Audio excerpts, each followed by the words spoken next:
I actually just recently had to go to the emergency room, though, and I had some stomach virus thing. I almost called an ambulance. It's weird, even considering calling an ambulance for yourself. You know? You call ambulances for other people, right? What are you supposed to say about yourself? Can you come get me? Yeah, I don't feel so good. Just come on in, I'll be lying on the floor.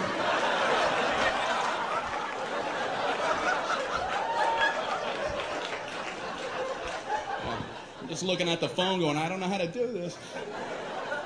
I don't know what to do. It was at night, so I drove myself to the emergency room.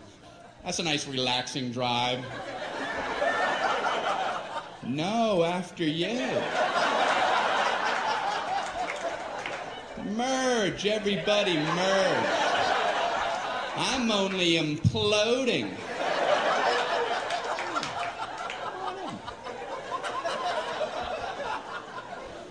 So I pull up at the entrance to the emergency room. No valet parking. I mean, if that's not the biggest oversight in our solar system. If there's ever a time where you want to go, can you park this because I need to collapse immediately? But no, I'm circling around a parking lot. Can I park there? I think I'm going to die. I'm dying too. Okay, go ahead. Yeah, I'll go up a couple levels.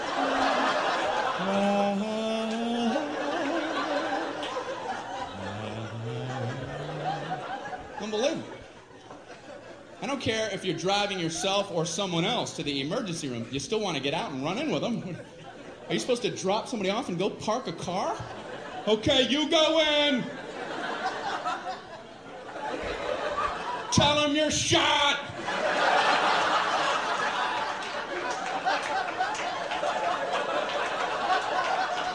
Ask them if they validate. Unbelievable. So I finally park, you know. I go in to check in. They ask the most insulting question when you check into a hospital. What seems to be the problem? What seems? Well, it seems. It seems like everything on my inside wants to be on my outside. But I'm no doctor. What kind of condescending question? So they check me into my luxurious half room. There's a curtain down the middle with a mystery patient on the other side. And he's moaning over there. Thinking, man, they're never going to help me with him moaning like that. So I got to out-moan him, you know.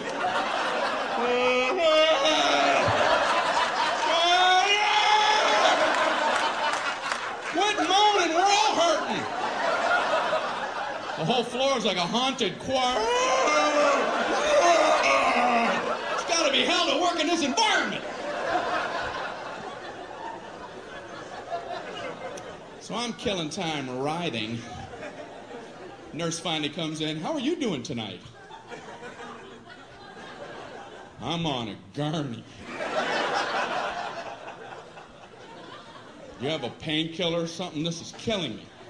So she goes, how would you describe your pain? It's killing me. I don't know if you remember that part. Ouch.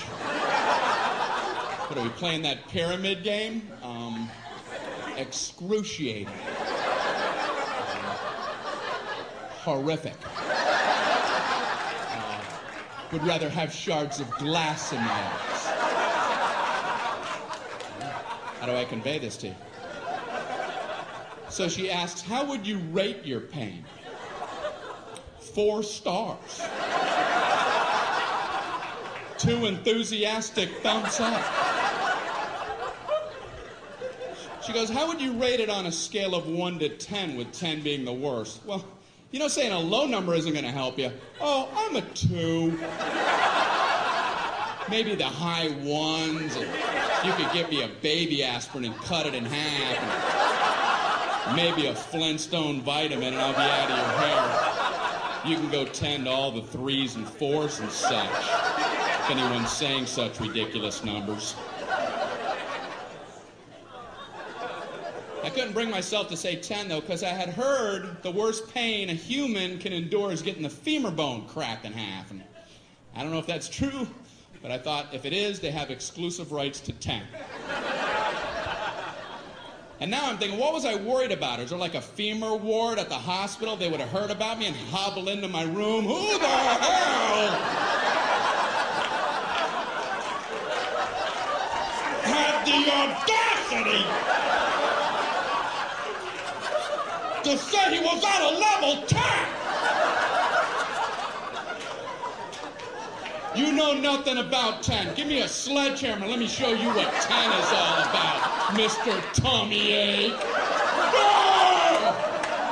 No! No!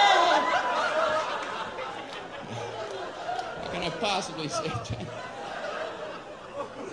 I can't. So I thought I'll say 9.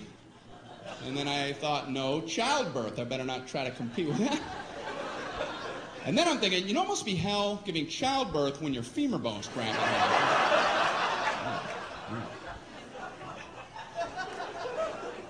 So I said, I guess I'm an 8. She goes, oh, okay, I'll be back. I'm like, oh, I blew it, man. I ain't getting nothing with 8. But she surprised me. She comes in, she goes, the doctor told me to give you morphine immediately. And I'm like, morphine?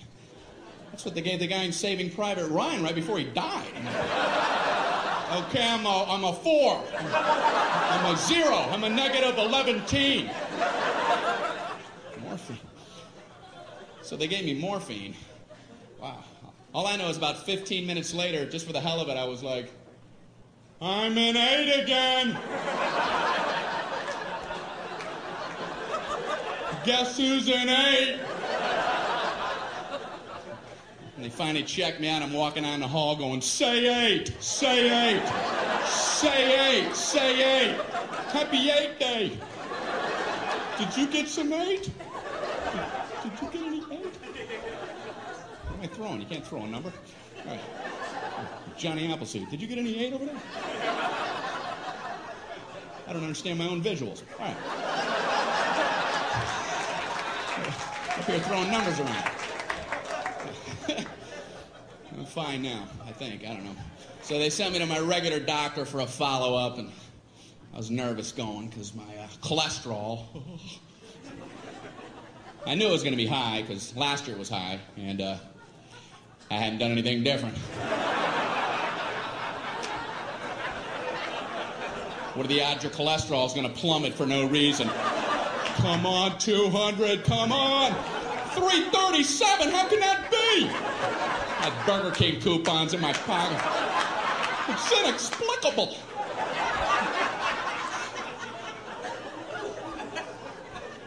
So I was nervous. And I realized that's the only time as an adult that I feel like a little kid. Is when I go to the doctor. You didn't do what I told you, did you? No, I didn't. What should you have done? I should have listened when you were talking to me.